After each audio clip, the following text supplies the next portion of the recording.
കർത്താവിൻ്റെ മഹത്വമുള്ള നാമം വാഴ്ത്തപ്പെടുമാറാകട്ടെ. അനുഗ്രഹീതമായ ഈ നല്ല പ്രഭാതത്തിനായിട്ട് കർത്താവിന് സ്തോത്രം ചെയ്യുന്നു. ഈ പ്രഭാത സന്ദേശം കേൾക്കുന്ന എല്ലാ പ്രിയപ്പെട്ടവർക്കും വീണ്ടും വരുന്നവനായ ക്രിസ്തീശുവിൻ്റെ ധന്യമുള്ള നാമത്തിൽ എൻ്റെ പ്രഭാത വന്ദനങ്ങളെ ഈ നിമിഷം ഓർപ്പിക്കുക. ഫിലിപ്പിയർക്കെഴുതിയ ലേഖനം 4-ാം അധ്യായം അതിൻ്റെ 6-ാമത്തെ വാക്യം. ഒന്നിനെക്കുറിച്ചും വിചാരപ്പെടരുത്, എല്ലാറ്റിലും പ്രാർത്ഥനയാലും അപേക്ഷയാലും നിങ്ങളുടെ ആവശ്യങ്ങൾ സ്തോത്രത്തോടുകൂടെ ദൈവത്തോട് അറിയിക്കുകയത്രേ വേണ്ടത്. ഈ വാക്യങ്ങൾക്കാണ് ദൈവത്തിന് സ്തോത്രം ചെയ്യുന്നു. അനുഗ്രഹീതമായൊരു ചിന്ത ഇന്ന് പ്രഭാതത്തിൽ നിങ്ങളുമായി പങ്കുവയ്ക്കുവാൻ കർത്താവിൽ ശരണപ്പെടുകയാണ്.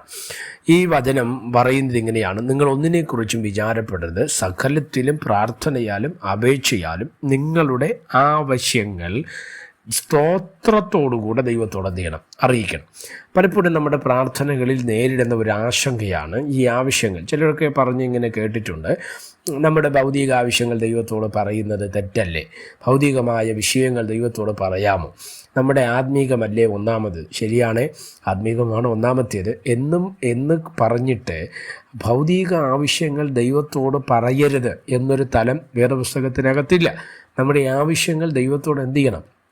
അറിയിക്കണം. നമ്മുടെ ദൈവം ഇത് അറിയുന്നുണ്ട്, സ്തോത്രം. എന്നാൽ നമ്മളിത് അറിയിക്കണം എന്ന് തന്നെയാണ് തിരുവചനം നമ്മൾ എന്ത് ചെയ്യുന്നത്? വ്യക്തമായി പഠിപ്പിക്കുന്നത്. അപ്പം ഇത് എങ്ങനെയാണ് അറിയിക്കേണ്ടത് എന്നുള്ളത് വിഷയമാണ്. എന്തുവാ? സ്തോത്രത്തോടുകൂടെ അറിയിക്കണം. അതെന്താ അങ്ങനെ പറഞ്ഞത്? ഈ സ്തോത്രം എന്ന് പറയുന്നത് നന്ദിയോടെ ദൈവത്തെ സ്തുതിക്കുക എന്നുള്ളതാണ്, അതല്ലേ? അപ്പോൾ സ്തോത്രത്തോടുകൂടെ. അപ്പം എന്തുകൊണ്ടാണ് ഈ ആവശ്യങ്ങൾ സ്തോത്രത്തോടു കൂടെ പറയുന്നത്? നമ്മൾ പ്രാർത്ഥിക്കുമ്പോൾ പലപ്പോഴും നമ്മുടെ ഈ ആവശ്യങ്ങൾ പരാതികളായിട്ട് മാറാറുണ്ട്, അല്ലേ?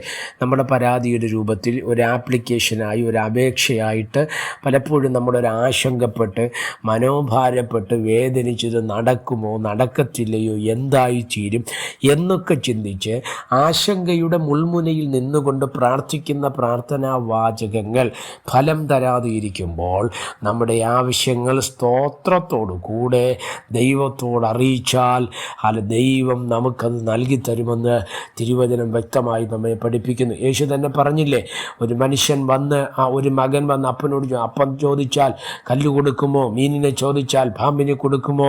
ദോഷികളായ നിങ്ങളുടെ മക്കൾക്ക് നിങ്ങൾ നല്ല ദാനങ്ങളെ കൊടുക്കുവാൻ ഇച്ഛിക്കുന്നുവെങ്കിൽ സ്വർഗസ്ഥനായ നിങ്ങളുടെ പിതാവ് എത്രയധികം നൽകുമെന്നാണ്, അല്ലേ? അപ്പോൾ യാചിക്കണമെന്ന് പറയുന്നു, മുട്ടുവിനെന്ന് പറയുന്നു, അന്വേഷിക്കുവിനെന്ന് പറയുന്നു. എന്തുവാൻ്റെ അർത്ഥം? നമ്മളിത് പ്രാർത്ഥിക്കണം, നമ്മുടെ ആവശ്യങ്ങൾ ദൈവത്തോട് പറയുവാൻ തക്കവണ്ണം വേണ്ടി. ഇനി ഒന്നുകൂടെ ഒരു ഇച്ചിരി ആഴത്തിലിറങ്ങി നമ്മളൊന്ന് ചിന്തിച്ചേ. സ്തോത്രം. നമ്മൾ പലപ്പോഴും നമ്മുടെ ആവശ്യങ്ങൾ ഒന്നീ നമ്മുടെ പാരൻസിനോടോ ഇല്ലെങ്കിൽ നമ്മുടെ സ്നേഹിതരോടോ സ്തോത്രം ഒക്കെ നമ്മൾ എന്ത് ചെയ്യാറുണ്ട്?